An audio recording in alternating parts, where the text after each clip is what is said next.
I've never written for the sake of revenge by any means, written for the sake of my feeling liberated and transparent. My goal in life is to be as transparent and as authentic as I possibly can be.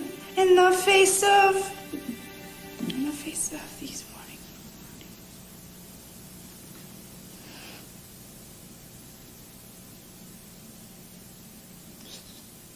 Celebrity romances have a way of capturing the spotlight, especially when they go from fairy tale beginnings to rocky endings. And in the world of music, few have experienced that more than Alanis Morissette.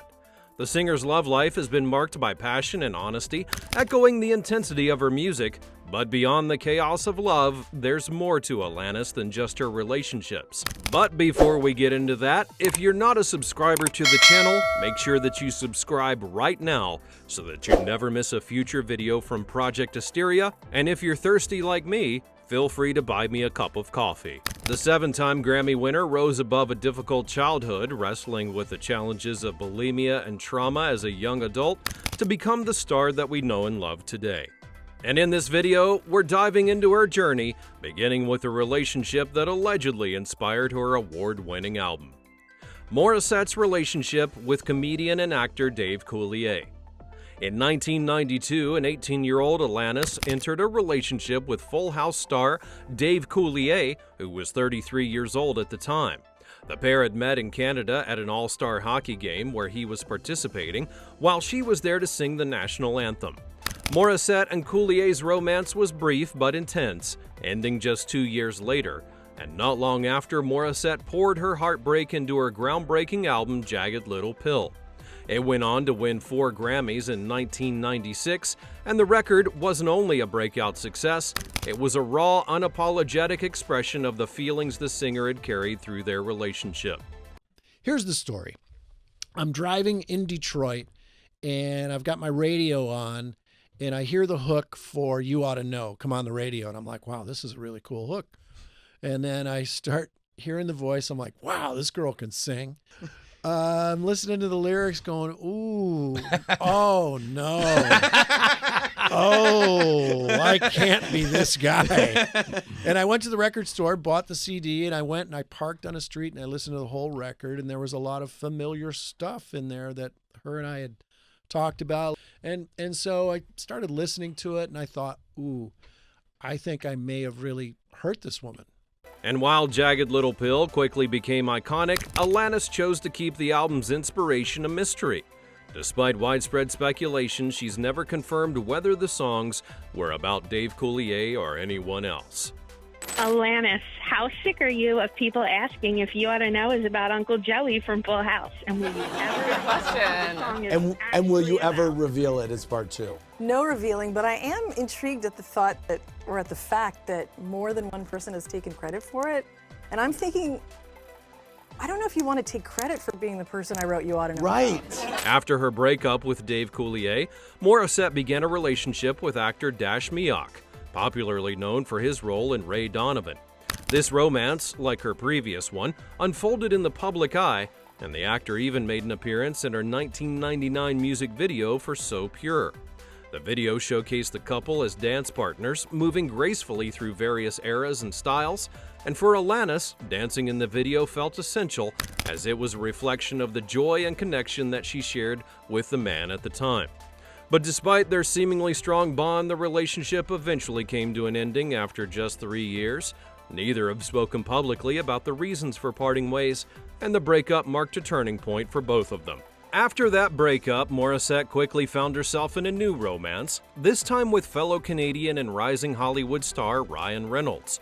The duo reportedly met in 2002 at a birthday party that was hosted by a mutual friend, and by the following year, the couple had been inseparable, appearing arm in arm at high-profile events like the Juno Awards, the MTV Movie and TV Awards, and the Tribeca Film Festival. In June of 2004, the couple took their relationship to the next level, with a rep for Morissette confirming their engagement. She had spoken openly about why their connection felt so right, describing the relationship as the perfect combination of compatibility and incompatibility, while adding that it was their ability to push each other that kept the passions alive. But by the year 2007, Their relationship had hit a rocky patch, leading to a brief separation. However, the couple reconciled only a month later, just to part ways for good the following February. Alanis had channeled her pain into her 2008 album, Flavors of Entanglement, where the lyrics laid bare the depth of her grief. In the song Torch, she captured the bittersweet moments with lines like "I miss your smell and your style and your pure abiding way." These lyrics encapsulated the raw heartache of a love long lost. Following her split from Reynolds, Morissette chose a quieter path in her love life, turning away from high-profile relationships and into a more private connection with Tom Blanco, a medical marijuana activist that she had met in 2007. However, after a 2-year-long relationship, the couple parted ways in 2009. In true Morissette fashion, the singer-songwriter found love once again with her now husband Mario "Soul Eye" Treadway. The two had crossed paths in 2009 at a meditation retreat in California, where Treadway attended with a mutual friend. For Morissette, the connection became profound. The music genius sensed an openness and depth in Treadway that felt new and limitless, as though their relationship would invite her into both familiar and unexplored emotional territory. I said to you when you were a young Alanis in Canada, you're going to end up married to a rapper called Mario "Soul Eye" Treadway and have a son called Eva. Would you have believed me? I would have said, thank Christ, can I skip over all the hard part and just wait for him? On May the 22nd of 2010, they tied the knot in a heartfelt ceremony at their Los Angeles home. Morissette had basked in the joy of finding her Prince Charming, reveling in the love and companionship that they shared. While it's inspiring to see the 7-time Grammy winner finally living out the fairy tale she so richly deserves, her journey has been anything but easy, and the early years of her life were marred with profound tragedy and challenge that tested her resilience. But to really understand that phase of her life, we have to go back in time where it all began. But before we do that, take a moment to make sure that you're subscribed to the channel right now. Also, leave a comment below telling me what you think about the relationships of Alanis Morissette and whether You Oughta Know was actually about Dave Coulier. Morissette was born on June the 1st of 1974, and from a young age, she began carving out a path in the entertainment industry. She made her debut on the children's television sketch comedy You Can't Do That on Television, where the future star appeared in 5 episodes, showcasing her early talent. During that time, a simple compliment from a woman at church would mark a turning point. Someone noticed her voice. Inspired, Morissette then began writing songs at just the age of 10. By the time that she had reached age 12, she had already recorded original tracks, including Fate Stay With Me and Find the Right Man. In fact, the Canadian singer was so talented that her performance of Fate Stay With Me won her the grand prize at Canada's Youth Talent Search in 1987. This experience profoundly shaped her aspirations and gave her a clear vision of the future. The early success laid the groundwork for a remarkable career that would later unfold on the global stage. So what I find amazing is you did make the transition. What you did was you shed your pop star clothing, so to speak, and you said, I'm going to go write music that's more important to me, that goes against what my image is. And let's face it, if you had gone the pop route, like a lot of the kids did, you probably wouldn't have been as successful, but I'm sure people were pushing you to do that. Yeah. Weren't people, though, like record companies encouraging you not to write? They were terrified of what you were. They dropped me from MCA in Canada because I was making the move towards self. Right. And they said, no, I don't think anyone around you wants this from you. The music industry's relentless demands cast a shadow over what should have been her childhood. And by the age of 15, she was already feeling the weight of fame, but it wasn't only the pressure to perform, it was the intense scrutiny over her appearance.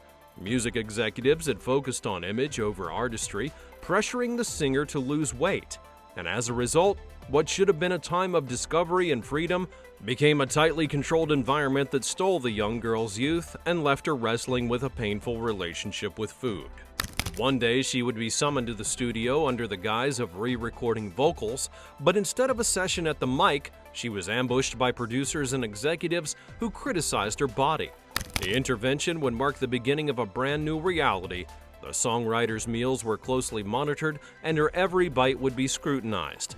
During video shoots, she would wait until the early hours of the morning just to sneak in a slice of Velveeta cheese, only to find that her handlers would count the slices by morning to ensure that she hadn't eaten anything. Until this day, the ironic singer remembers watching as others dined, yet she was only allowed a black coffee because even milk was off limits. The deprivation led Morissette down a dangerous path, developing into bulimia, a struggle that none of the adults around her would address. Only her high school friends offered a semblance of compassion, but for the most part, Morissette faced the battle alone, stripped of the freedoms and carefreeness of most teenagers get to experience. The industry's tight grip had not only stolen her childhood, but had left her dealing with scars that would take years to heal. Unfortunately, at the age of 15, she faced challenges that no young person should have to endure. Amidst the growing pressures about her image, she began to experience unsettling interactions in the industry. Rather than finding a supportive environment, Morissette often found herself navigating an adult-dominated world with very little guidance. Days would stretch from school hours straight into late nights in the studio, where the young artist would often work until the early morning. In these vulnerable hours, she felt unprotected and surrounded by adults who seemed to be unaware of her youth or simply indifferent to the weight of responsibility that they held. There was an unspoken boundary at first. Being younger offered a layer of protection, as some hesitated due to her age, but as Morissette reached her mid-teens, that cautiousness would fade, and certain interactions shifted in uncomfortable ways. As an adult, she would reflect on how nearly every working relationship that she had with a male counterpart grew increasingly strained, as though the boundaries became unclear. Instead of the safety and support that she needed, she often found herself feeling out of place and caught in situations that felt anything but professional.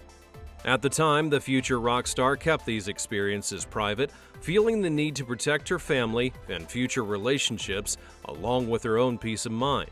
However, when her recent documentary premiered, it brought those painful memories back to light, and she revealed the challenges that she faced in recognizing the full reality of what had happened. For many years, Morissette had been led to believe that she was a consenting participant in the interactions. In the documentary, she reflects on how difficult it was to be heard, especially when early attempts to confide in others would often be met with silence or discomfort. The dangers of the industry did not end there, though. While Morissette was pouring her heart into creating Jagged Little Pill, she faced a harrowing incident that could have altered her career trajectory. In the mid-1990s, while in Los Angeles, she was mugged at gunpoint. At the time, she was carrying a backpack full of lyrics, notes, and ideas for her album, and the heart of her creative vision. She feared that she would lose everything in that moment, but somehow managed to keep a hold of the backpack, saving the crucial materials that were inside. After that event, she then met Madonna, who had recently signed her to Maverick Records. Despite the jarring experience, Morissette's resolve would be unshaken. Jagged Little Pill went on to sell over 33 million copies globally, winning the singer 4 Grammy Awards while cementing her place in music history. Beyond that, the album has also stood the test of time. After over 2 decades of its release, the Broadway adaptation of Jagged Little Pill hit the stage and quickly became a sensation. The production not only highlighted the powerful themes and emotional depth of her work, but also showcased Morissette's influence on pop culture. The musical garnered multiple Tony Awards, further solidifying her place as a cultural icon. Currently, she's focused on advocating for mental health, a cause that she's been passionately embracing all throughout her life. She's been open about her own battles with postpartum depression and anxiety, and is using her voice to raise awareness and foster conversations around these important issues. Balancing her advocacy with her family life, she prioritizes her relationship with her husband. Together, they've built a loving home, welcoming in 3 children, with an approach to parenthood that has the same passion that she brings to her music, being a champion of homeschooling to create a nurturing environment which reflects her values and creative spirit. A shared commitment to meditation serves as a cornerstone of the relationship. The couple has even dedicated a space in their home as a meditation room. They've collaborated creatively as well, appearing together in the music video for Treadway's 2017 song Snow Angel. In 2022, Morissette further explored her shared practice with her album of guided meditations, The Storm Before the Calm. From the singer's early struggles and challenges of navigating fame to her triumphs in both her career and personal life, Alanis Morissette has emerged stronger and more resilient. She found love with Mario Treadway, embraced motherhood, and dedicated herself to mental health advocacy, all while continuing to create music that resonates deeply with her fans. The star's evolution as an artist and a person serves as an inspiration to many, showing that it's never too late to find peace and happiness. What's your favorite Alanis Morissette song?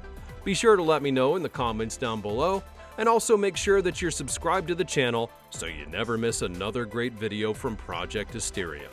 Thanks for watching, and I'll see you next time.